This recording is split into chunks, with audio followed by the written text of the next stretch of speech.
evening. I'm Melisa Idris. Welcome to Consider This. This is the show where we want you to consider and then reconsider what you know of the news of the day.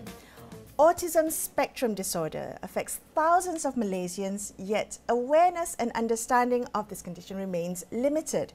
Now, tonight on the show, we'll delve into the lives of those with autism, exploring the challenges they face from childhood to adulthood and the support systems that are and aren't in place. So on the show today, I'm delighted to welcome Beatrice Leong, who is the founder of the Autism Inclusiveness Direct Action Group, as well as Julian Wong, who is the chairperson of the National Autism Society of Malaysia, better known as NASOM.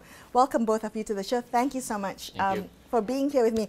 I'm curious to know how both of you would describe the, I guess, the current state of awareness about autism and acceptance of ASD in Malaysia. Beatrice, may I start with you? Okay, yeah. Or maybe let Julian lead first, because they've been doing this far longer than we've done. How would you assess the current awareness? So basically NASOM has been in Malaysia for about 38 years now, right? So I think we have moved quite a fair bit from 30 years ago to today, where I think awareness has gone pretty much good, but to me, if you ask me, it's still not good enough. So there's still very much lacking of awareness, especially in the rural area, in the secondary cities in Malaysia and things like that. But in the urban, I think there are more and more people who are aware what is autism, which is why in NASOM we've been receiving a lot of inquiries and so on, asking about what is autism, where can I get help, or where can I get screening. Can I ask you what you think is behind the kind of growing awareness over the years? So I guess now with social media, with the internet access and so on, there's so much easily information available out there that you can search, right? So in my experience as a parent of a person on autism, so my son is 15 years old now, and we originally come from East Malaysia in Sabah, right? And this was more than 10 years ago.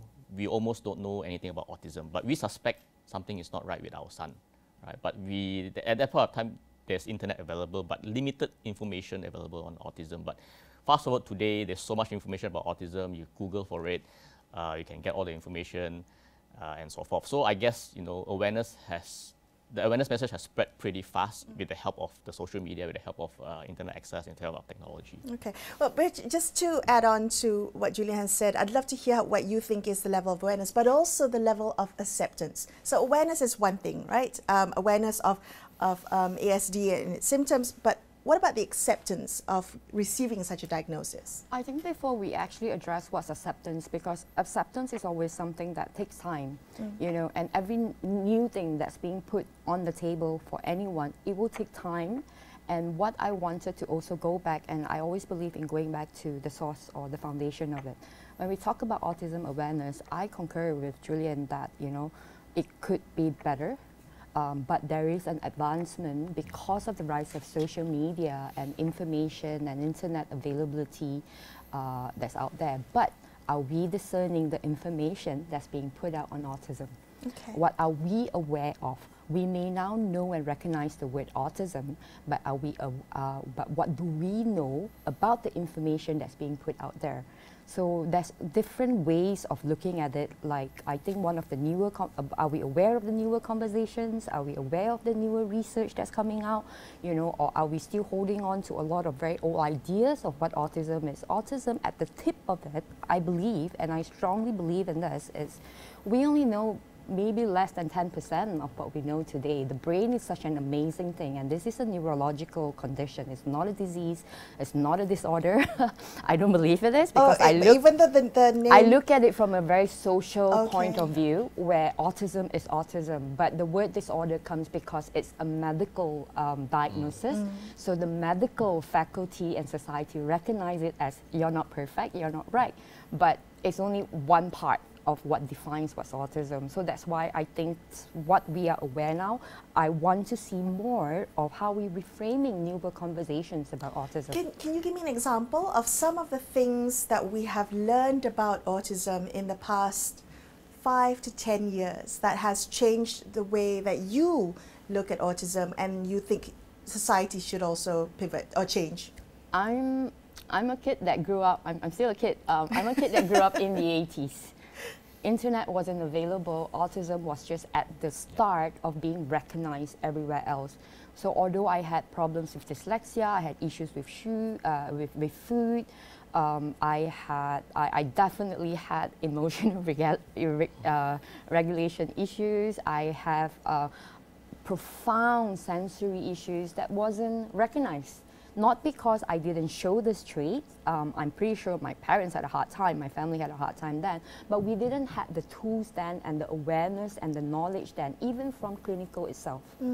But 30, 40 years later, we've now known more. And that's how I found my diagnosis very late in life, because as we build upon what we know about how autism presents itself with Asians, with women, because you don't just exist as an autistic person. I'm also a woman, I'm also an Asian, I'm also a Malaysian. I need to consider all this with new information, and then 35 years later, suddenly it's just like, hang on, have you ever considered that this may be that one thing that is a pathway for you to understand yourself better? Right, yeah. Julian, have you seen a lot of evolution or development in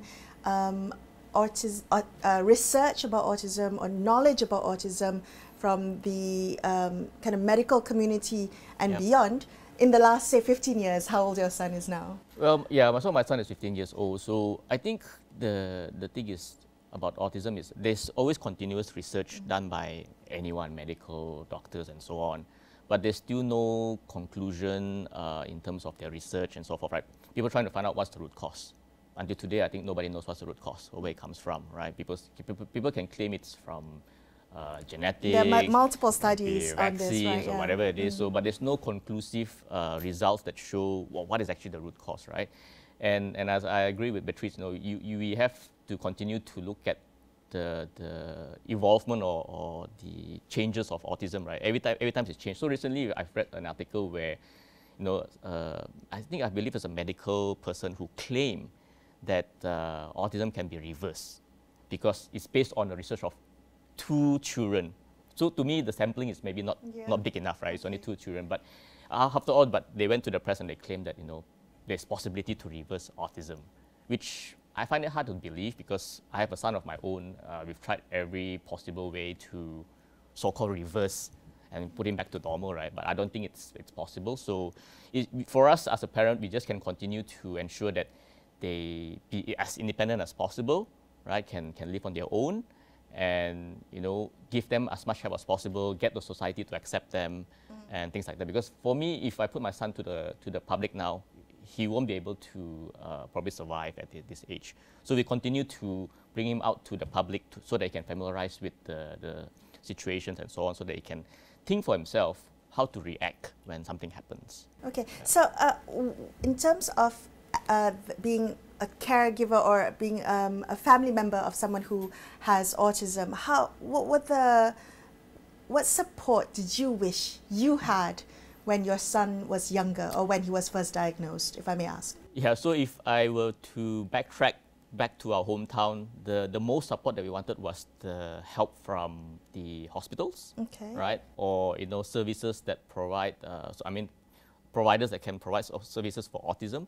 Because back then in my hometown, I can say it's zero. It's almost zero.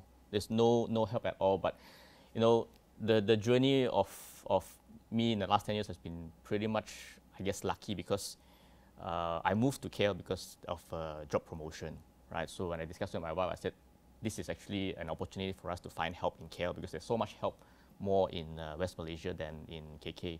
But even until today, if I go back to my hometown, I speak to the community, it is still very much lacking in terms of support services, because the government have limited resources to provide help on whether it's occupational therapy, speech therapy, even diagnosis.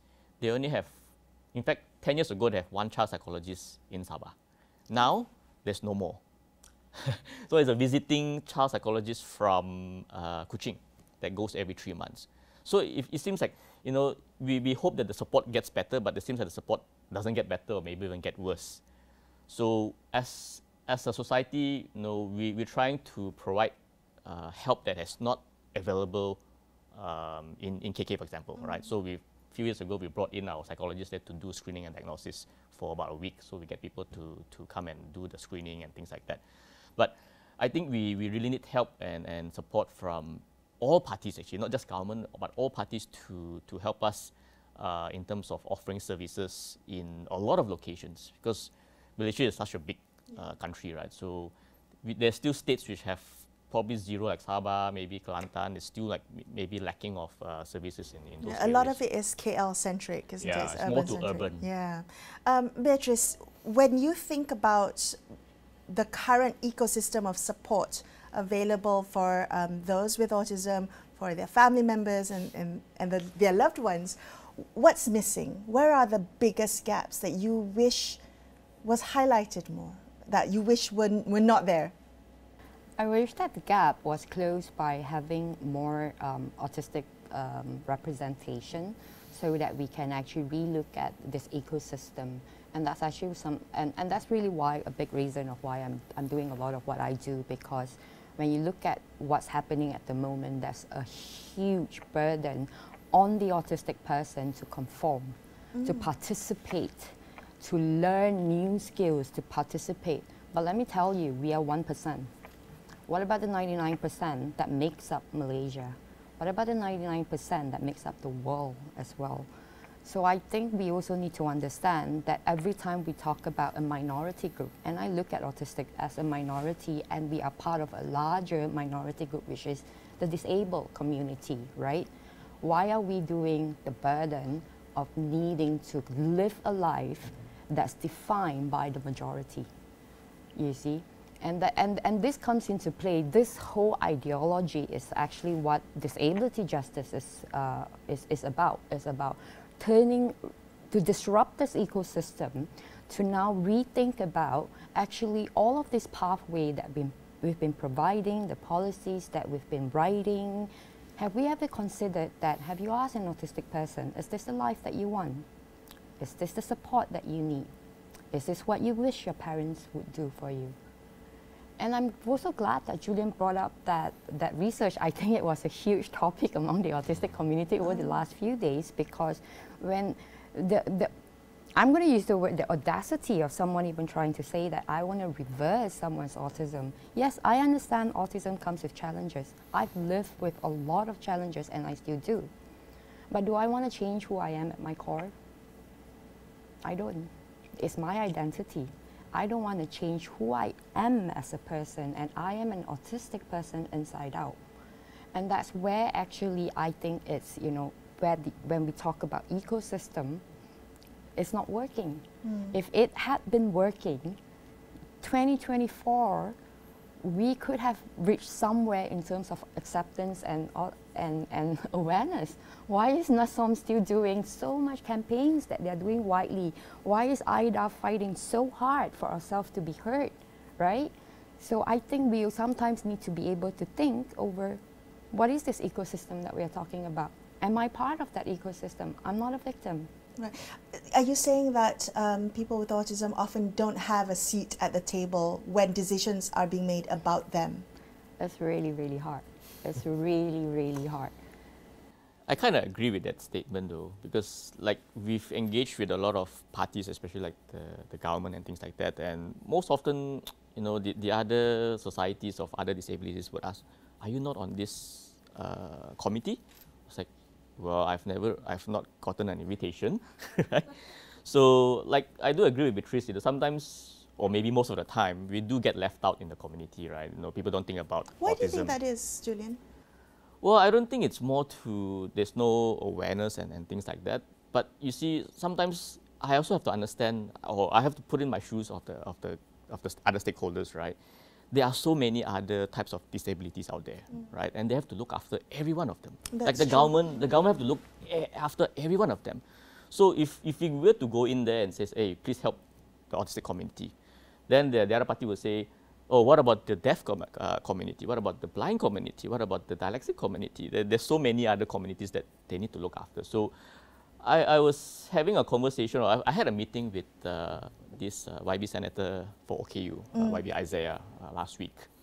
And he asked me, or invited me to work together with him, where he plans to group all forms of the disability community, right, as a big group.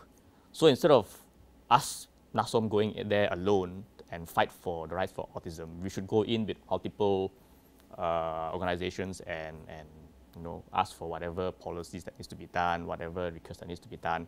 I think maybe that's one way of doing it. I don't know whether it will be successful or not, but I guess, you know, if you have the bigger audience, you have the bigger pool of people, maybe Like, your voice will be heard. Like more weight, right? But my concern would be, if there are 10 other disabilities in one group, how do I ensure that I get equal attention, right? How do I get equal attention in there? So I have that worry. Of course, I'm all for it if we can go in one big group. Instead of 10 people, we go in as 1,000 people, right? Maybe our voices will be heard. But what happens when you start to divide who gets what?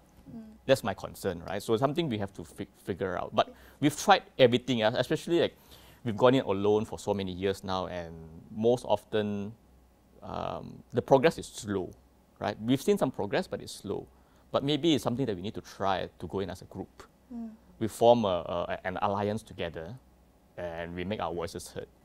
Who would be the biggest, I want to say, kind of stakeholder champion or advocates for the autistic community? I'm just wondering, is it the medical community? Is it kind of the welfare, civil society? How do we view this? Because there are pros and cons to this. I mean, you don't want to pathologize autism. On the other hand, you also don't want to see it as kind of a charity welfare approach. How do we think? How does government think about it? First of all, how can we change it so it becomes more of a holistic, and you said kind of social approach? Beatrice, how do you have any thoughts? Like I think rightfully, Julian had also said that, like, you know, if you go in as like a whole group of disability, how are you going to ensure that the autistic community's needs and our voice is going to get an equal share? And that's actually the issue that had then trickled down to also the autism community and our so-called ecosystem, because we all seem to think that, like, or, you know, just having a space is enough. It's not enough. We need to talk about, if you want equality, you need to also then recognize equity of voices. Who are the ones that's not being heard should really have more space. And then you also cannot overgeneralize an autistic person's needs to another autistic person need. People always, and this is really true, meet one autistic person, you meet one autistic person. It's not the same as the other person. So you also cannot generalize with the whole disabled community. But are we doing the work to identify what are our common goals? That's not being addressed. We are all looking for heroes. We are all looking for that one hero. Like you just rightfully, like you just asked the question, who should be the one that champion it? Everybody should champion it. The approach to autism, and I always also say this in a lot of like an engagement with the ministry, when you look at something from the perspective of an autistic person, you're actually addressing a lot of mental health, you're addressing a lot of other issues that are also being faced by the disabled community. And the one thing that we need to recognize again is the environment. It's the social, it's the society part that makes up 70% of the challenges. 30%, yes, some of us have learning disability, we need different skills, some of us has extrasensory issues, some of us may not speak. But if we can give the deaf community sign language, autistic person actually has their own language and platforms too. So why are we not looking at that support? Yeah. That's so interesting. I think I also think that my question about who should be championing is perhaps from the perspective of the government. Where does this fall? Is this under the Ministry of Women and Welfare, or is this who's championing the cause in government? So this is a funny question or statement that you've made, right? Because it's just coincidentally that we had this conversation while working on one initiative which NASOM is actively working, which is the Smart Autism Village, right? So we're trying to get support from various ministries, including Ministry of Women and Community and even Ministry of Health.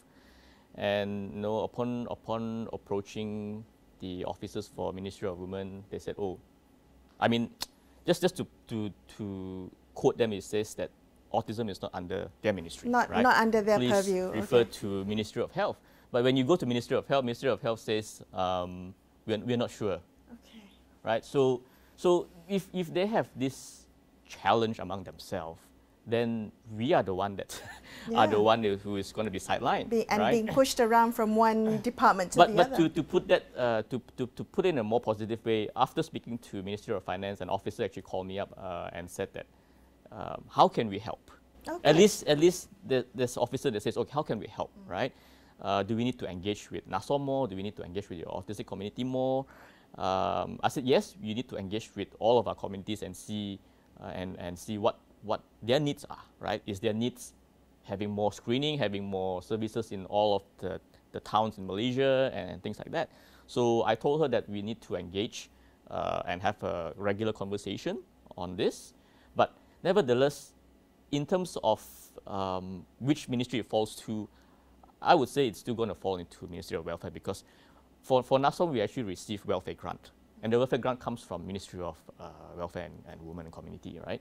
So I think we reside in multiple stakeholders' concerns. So there was a time where the former Ministry of Health, YBKJ, wanted to set up the National Autism Council, right? But after that, it didn't materialize because the government got dissolved and things like that.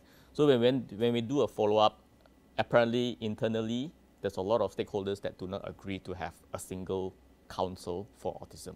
They want a council that covers multiple disabilities. Which is probably why there's a feeling of not being supported, not being seen, not being heard, not being at the table that I sense from the both of you.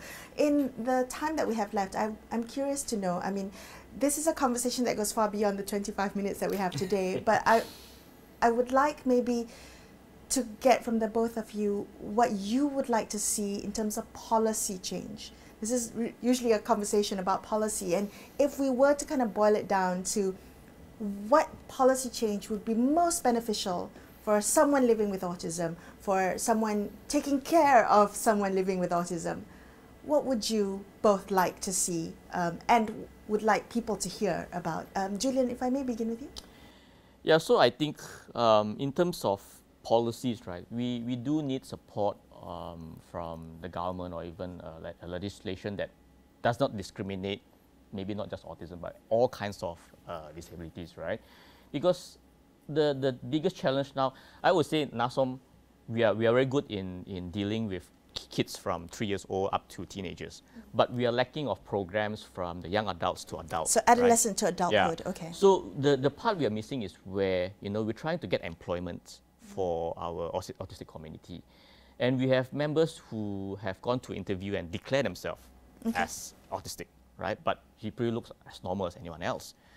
And then once he declared himself, he never heard from the employer anymore, right? So this is where there's still stigma from employers thinking that, you know, oh, you have a disability, I don't think I can hire you because, you know, there may be something wrong later on, right? They do not dare to take the risk. But they have to understand a lot of autistic people live a normal life and they can work as normal as possible.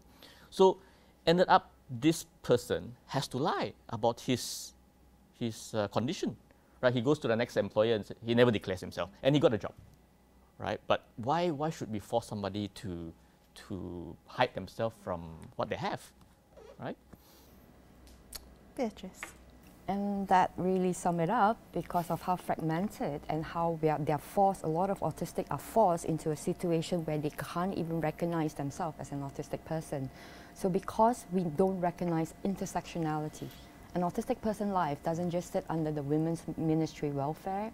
We also live a life where we need employment, we need healthcare, we need all participation in different parts. So a huge initiative that's being done, and I'm very proud to be part of, is also the Bar Council of Malaya. The Bar Council had proposed that, you know, let's amend the federal constitution. Let's amend Article 8 and let's amend Article 12 to ensure that there is no discrimination against the disabled community, to add the word disability next to the word gender. Only then we will see that it should, and it rightfully would, trickle down to all other policies, all other ministries. And that is a reflection of our community, how the autistic community needs to also come together, because we all can't do, I can't manage children. I don't have NASOM's expertise in providing EIP, but I have expertise in, like, I've lived till 40, so-called financially independent, but unhireable. But it means that we have the knowledge. And Aida is autistic professionals. Most of us are in the workforce. We made it work for ourselves with a lot of challenges and difficulties that we shouldn't have, but we made it. So that in itself, we too have to also look at, like, from the top then. If the government doesn't want to form the Autism Council, maybe we need to form an Autism Alliance among ourselves. You know, so that, you know, NASOM and maybe, like, you know, those who work in school. Can we look at those who work in mental health? Maybe that's also what's needed. And only when we create this demand, when we create this need ourselves, then the government will, like, okay, we see you now. Well, thank you both for being on the show and shedding light, much needed light, to this topic. I appreciate both of you. Thank you. Thank you. That's all we have for you on this episode of Consider This. I'm Melisa Idris, signing off for the evening. Thank you so much for watching.